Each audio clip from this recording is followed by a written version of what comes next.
Upcoming ఎపిసోడ్లో సుమతి సీతకి dance నేర్పించడానికి ఒప్పుకుంటుంది. దాంతో రామ్ చాలా హ్యాపీగా ఫీల్ అయితే సీతకి మీరు మా ఇంటికి వచ్చి డాన్స్ నేర్పిస్తారా అని చెప్పి అడిగేసరికి అదే విషయం నేను కూడా నీతో మాట్లాడాలనుకున్నాను బాబు. అయితే సీతకి ఈ వారం రోజులు నేను మీ ఇంటి దగ్గర ఉండే ట్రైనింగ్ ఇవ్వాలనుకుంటున్నాను. అయితే నేను మీ ఇంట్లో ఉండడానికి ఎవరికి ఎటువంటి అభ్యంతరం ఉండకూడదు, ఎవరు అడ్డు చెప్పకూడదు అని చెప్పి నాకు మాట ఇవ్వండి బాబు అని చెప్పి సుమతి అడిగేసరికి రామ్ కాసేపు ఆలోచించి సుమతికి ఒట్టేస్తాడు. నిన్ను ఈ భూమి మీద తెచ్చిన ఈ తల్లికి మన ఇంటికి తీసుకువెళ్ళడానికి ఒట్టేస్తున్నావా అని చెప్పి సుమతి మనసులో అనుకుంటుంది. మాట మీద నిలబడతావు కదా బాబు అని చెప్పి సుమతి అడిగేసరికి ఆయన పేరు రామ్. ఆ రాముడు మాట మీద ఎలా ఉంటాడో నా భర్త కూడా అలానే ఉంటాడని చెప్పి సీత అనేసరికి నా రాముని గురించి నాకు తెలియదా, ఏదో అడిగానంతే అని చెప్పి సుమతి మనసులో అనుకుంటుంది. ఇక సీతను చూపించి ఇంట్లో ఏ అవసరాలు వచ్చినా సరే తనే చూసుకుంటుందని చెప్పి రామ్ అంటాడు. ఇక చిన్నప్పుడు నేను చూసుకోలేకపోయాను సీత, ఇప్పుడు నువ్వు నన్ను చూసుకోబోతున్నావు అని చెప్పి సుమతి మనసులో అనుకుంటుంది. మీ ఇద్దరిని చూస్తుంటే అచ్చం సీతారాముల వారిలా ఉన్నారు. అయితే మీ ఇద్దరి కోరిక మేరకు సీతకి డాన్స్ నేర్పించడానికి నేను ఒప్పుకున్నాను. అలాగే నా సంతృప్తి కోసం మీరు ఒక పని చేయాలని చెప్పి సుమతి అంటుంది. నెక్స్ట్ సీన్లో మహాలక్ష్మి ఏదో ఆలోచిస్తూ ఉంటే తన కన్ను అదురుతుంది. ఇదేంటి నా కుడి కన్ను అదురుతుంది, ఏదైనా జరగబోతుందా, నాకు ఏదైనా ప్రాబ్లం అవుతుందా అని మహాలక్ష్మి టెన్షన్ పడుతూ ఉంటే నీకేం ప్రాబ్లం మొదలవుతుంది మహా, ఆయన ఈ డేస్ అన్నీ నీవి, ఈ రోజులు నీవి, నువ్వేదనుకుంటా జరుగుతుంది, నీకు ఎవరైనా ఎదురొస్తారా ఏంటని చెప్పి అర్చన అంటుంది. లేదు, ఆ సీత వచ్చినప్పటి నుంచి నన్ను ప్రశాంతంగా ఉండనివ్వదు, దెయ్యంలా ఎప్పుడు కూడా నన్ను ఏదో విధంగా ఇబ్బంది పెట్టడానికి చూస్తుంది అని మహాలక్ష్మి అనేసరికి ఇంకెన్ని రోజులు మహా అయితే వారం రోజులు ఈ కాంపిటీషన్లో అది తలకిందులుగా ప్రయత్నించినా సరే గెలవలేదు, ఓడిపోతుంది, తట్టా బుట్ట సర్దుకొని వెళ్ళిపోతుంది అని అర్చన అనేసరికి అప్పుడే అక్కడికి వచ్చిన రేవతి సీత వెళ్ళిపోతుందా లేకపోతే మధుమిత వెళ్ళిపోతుందా అని చెప్పి అనేసరికి ఖచ్చితంగా సీత వెళ్ళిపోతుంది, తనని దగ్గర నేనే బయటికి గంటేస్తా అని చెప్పి మహాలక్ష్మి అనడంతో ఏంటి జరగబోయేది ముందే ఊహించినట్టు అలా చెప్తున్న వదిన, ఒకవేళ మధుమిత ఓడిపోతే ఏం చేస్తావు అని చెప్పి రేవతి అడిగేసరికి ఖచ్చితంగా సీత ఓడిపోతుంది, సీతకి భరతనాట్యం రాదు కనుక తనే ఓడిపోతుంది, తనే ఇంట్లోంచి వెళ్ళిపోతుంది అని అర్చన అంటారు.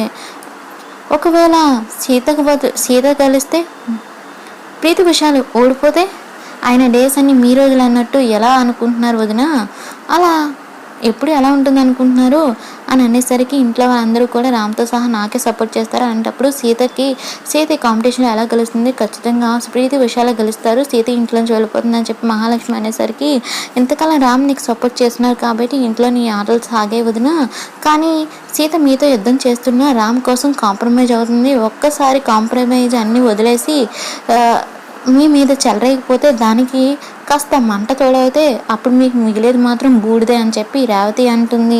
ఇక దాంట్లో మహాలక్ష్మి కోపం వస్తూ ఉంటుంది. నాకెందుకో సీతకి ఏదో బలమైన శక్తి తోడుగా వస్తుందేమో అని అనిపిస్తుంది అని రేవతి అనేసరికి ఏంటి అంటే అర్థం అని చెప్పి అనేసరికి రామాయణంలో హనుమాన్ సహాయం రాముడికి అందినట్టుగా, మహాభారతంలో కృష్ణుని సహాయం అర్జునికి అందినట్టుగా ఇప్పుడు సీతకి తను గెలిపించడానికి ఏదో బలమైన శక్తి తోడవుతుందేమో అని నాకు అనిపిస్తుంది.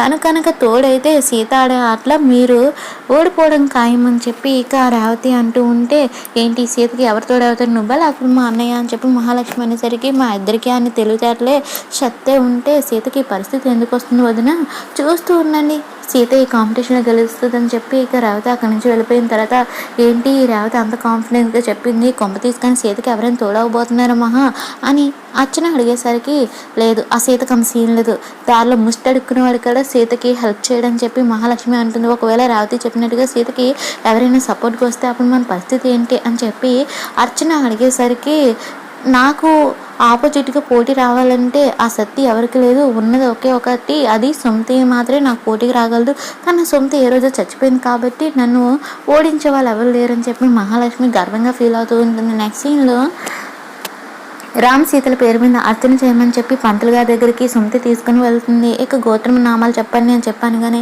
వశిష్ఠ గోత్రం రామ్ సీత అని చెప్పి పేర్లు చెప్పేస్తుంది సుమతి. దాంతో రామ్ సీత వాళ్ళు షాక్ అయిపోతూ ఉంటే అప్పుడు సుమతి కవర్ చేస్తూ అంటే ఆ రాముడి గోత్రం వశిష్ఠ కదా, మీ పేర్లు కూడా రాముడు సీతే కదా, అందుకే అలా చెప్పా అని చెప్పి సుమతి అంటుంది. పైగా మీరు నన్ను చూడగానే మీ ఆత్మీయులా అనిపిస్తున్నారని చెప్పన్నారు. నాకు కూడా మిమ్మల్ని చూస్తూ ఉంటే అలానే అనిపించింది.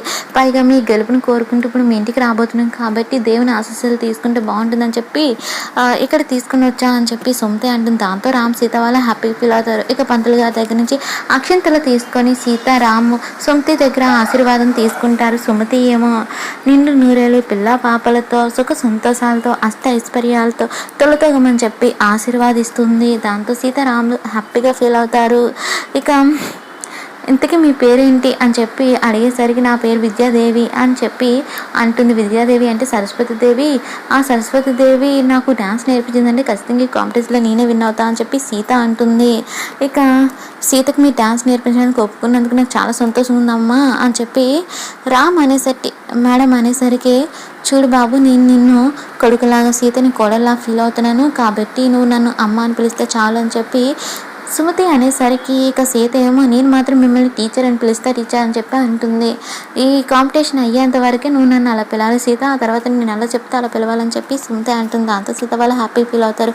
ఎలాగో మీరు మాతో పాడుకొని రోజు మా ఇంట్లో ఉండబోతున్నారు కాబట్టి మీ ఇంటికి వెళ్ళి లగేజ్ తెచ్చుకుందాం అని చెప్పి రామ్ అంటూ ఉంటే నా బ్యాగ్ ఇక్కడ ఉంది బాబు, నేను ఇప్పుడే వెళ్ళి తీసుకొస్తా అని చెప్పి సుమతి వెళ్తుంది. ఇక దేవుడి దగ్గరికి వెళ్ళి ఆ మహాలక్ష్మికి ఎలా ఎదురుపడాలి, ఆ మహాలక్ష్మి చేసిన కుట్రలు అవి ఎలా బయటపెట్టాలని చెప్పి ఆలోచిస్తున్న సమయంలో నా కొడుకు కోడల రూపంలో నేను మా ఇంటికి వెళ్ళే అవకాశాన్ని కల్పించినందుకు ఆ దేవుడికి థ్యాంక్స్ చెప్తుంది సుమతి. ఇక నెక్స్ట్ సీన్లో సీతారాములు సుమతిని తీసుకొని వెళ్తూ ఉంటారు. అప్పుడేమో రామ్ సీత అసలు మనం గుడికి వచ్చి చాలా మంచి పని చేసాం మామ, మన సమస్యకి పరిష్కారం దొరికింది అని అనేసరికి నువ్వు ఈ కాంపిటీషన్లో ఎలానైనా సరే గెలవాలని చెప్పి బలంగా అనుకున్నావు కదా, అందుకే ఆ ప్రకృతి మనకు సహాయం చేసింది, మన కోరికలు నిజాయితీ ఉంటే ప్రకృతి అంతా ఏకమై మనకు సహాయం చేస్తుందంట అని రామ్ అనేసరికి అయితే ఈ విద్యాదేవి మేడమే మనకి ప్రకృతి అనమాట, ఈవిడ నాకు డ్యాన్స్ నేర్పిస్తున్నాను తర్వాత నాకు అన్ని బెంగ తీరిపోయింది, ఎక్కడ ప్రీతి విషయాలకి డ్యాన్స్ మాస్టర్ వచ్చారో నాకు ఎక్కడ దొరకరా అని చెప్పి నేను చాలా భయపడిపోయాను మామ, ఇప్పుడు చాలా హ్యాపీగా ఉందని చెప్పి సీత అన్నంతో రామ్ కూడా హ్యాపీ ఫీల్ అవుతాడు.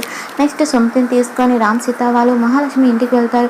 సుమతి అలా ఇంటి మీద కాలు మోపుతుందో లేదో మహాలక్ష్మి గుండెల్లో అలజడి మొదలవుతుంది. దాంతో నాకు ఏమవుతుందని చెప్పి మహాలక్ష్మి భయపడుతూ ఉంటే సుమతి అలా కాలు పట్టగానే వాచ్మెన్ వచ్చి సుమతికి నమస్కారం చేస్తాడు. దాంతో సీత ఏమో ఆవిడెవరో మీకు తెలుసు సాంబయ్య అని చెప్పాడితే ఏమో తెలియదమ్మా ఈవిని చూడగా నమస్కారం పెట్టాలనిపించింది అని చెప్పి సాంబయ్య అనేసరికి సీతకి డ్యాన్స్ నేర్పించడానికి వచ్చిన టీచర్ అని చెప్పి రామ్ అన్నంతో అవునా ఈవిడ చూస్తుంటే దేవతలా అనిపిస్తుంది, ఈవిడ డ్యాన్స్ కనుక నేర్పించారంటే సీతమ్మ ఖచ్చితంగా ఈ కాంపిటీషన్లో గెలుస్తుందని చెప్పి సాంబయ్య అంటాడు. దాంతో సీతారాం వాళ్ళు హ్యాపీగా ఫీల్ అవుతారు. ఇక మహాలక్ష్మి కిందకు వచ్చి నాకు ఎందుకు ఇందాక నుంచి చాలా అలజడిగా ఉంది, గుండెలో గుబులుగా ఉంది, భూకంపం నేను వచ్చింది జన అని చెప్పి అడిగేసరికి ఏం మాట్లాడుతున్నా మహా అని చెప్పి అర్చన అంటుంది. అంటే మీకు ఎవరికి ఏం అనిపించలేదా, నాకే ఎందుకు అలా అనిపించింది అని చెప్పి మహాలక్ష్మి ఆలోచిస్తూ ఉంటే నువ్వేదో ఆలోచన పడుంటా అందుకే అలా అనిపిస్తుంది, కాస్త రిలాక్స్గా ఉండని చెప్పి జనార్దన్ ఏమో మహాలక్ష్మితో అంటూ ఉంటాడు. ఇక అప్పుడే రామ్ సీత వాళ్ళు సుమతిని ఇంట్లోకి తీసుకుని వస్తూ ఉంటే సీత ఆపి ఇప్పుడు నాకు డ్యాన్స్ నేర్పించడానికి ఈ మేడం మన కోసం వచ్చారు కాబట్టి ఈ మేడం నీ ఇంట్లోకి హారతి ఇచ్చి ఆహ్వానిస్తే బాగుంటుంది మామ అని చెప్పి అనేసరికి అయితే ఇంటి పెద్దగా మహాలక్ష్మి అత్తయ్య వీడికి హారతి ఇచ్చి లోపల తీసుకెళ్తే బాగుంటుందని చెప్పి సీత అన్నంతో రామ్ ఆలోచిస్తూ ఉంటే అదేం మామ ఇందాక ఆ మొవ్వ గోపాలు వచ్చినప్పుడు నేను హారతి ఇచ్చాను కదా, ఇప్పుడు నాకు నేర్పించడానికి డ్యాన్స్ నేర్పించడానికి వచ్చిన ఈ టీచర్కి మహాలక్ష్మి అత్తయ్య హారతి ఇస్తే బాగుంటుంది కదా అని చెప్పి సీత అన్నంతో రామ ఆలోచిస్తూ ఉంటే పర్లేదులే బాబు, ప్రీతి విషయాలతో సీత పోటీ పడుతుంది కదా, మరి నాకు హారతి ఇచ్చి ఇంట్లోపలికి తీసుకెళ్ళి మంచి మనసు మహాలక్ష్మికి ఉందో లేదో అని చెప్పి సుమతి అన్నంతో అలా లేదు మా పిన్ని చాలా మంచిది ఇప్పుడే తీసుకొని వస్తారని చెప్పి రామ్ లోపలికి వెళ్ళేసరికి రామ్ని చూసిన జనాభాలు రామ్ ఇప్పటి వరకు ఎక్కడికి వెళ్ళిపోయి మహాలక్ష్మి చాలా టెన్షన్ పడుతుందని చెప్పి అంటూ ఉంటే అప్పుడే అక్కడికి వచ్చిన చలపతి ఏమో మా మహాలక్ష్మి చెల్లకి టెన్షన్ భయం, భూకంపం వచ్చినా సరే తను అసలు భయపడదు అని చెప్పి అంటూ ఉంటే రేవతి ఏమో అంత లేదు ఇందాక ఎడమ కుడుకొని అదిన్నందుకే టెన్షన్ పడిపోయిందని చెప్పి అంటూ ఉంటాడు. ఇక అప్పుడు రామ్ ఏమో నేను సీత గుడికి వెళ్ళాము, సీతకి డ్యాన్స్ నేర్పించడానికి టీచర్ని మాతో పాటు తీసుకుని వచ్చామని చెప్పి రామ్ అనేసరికి ఏంటి సీతకి డ్యాన్స్ నేర్పించడానికి సీత టీచర్ వచ్చిందా అని చెప్పి అందరూ ఆశ్చర్యపోతారు, ఏమీ తీసుకురాలేదా టీచర్ని అని చెప్పి చలపతి రేవతి వాళ్ళు అనేసరికి మా మా డాన్స్ మాస్టర్తో పోలిస్తే ఆవిడ ఒక లెక్కే కాదు అని చెప్పి ప్రీతి విషయ వాళ్ళు అంటారు. ఇక ఆవిడ ఎక్కడుందని చెప్పి చలపతి వాళ్ళు అడిగేసరికి బయట ఉంది. పిన్ని మీరు ఆవిడకి హారతి ఇచ్చి లోపల తీసుకురావాలని చెప్పి రామ్ అన్నంత అందరూ కూడా ఆశ్చర్యపోతారు. మరి ఏం జరగబోతుంది అనేది అప్కమింగ్ ఎపిసోడ్లో చూద్దాం.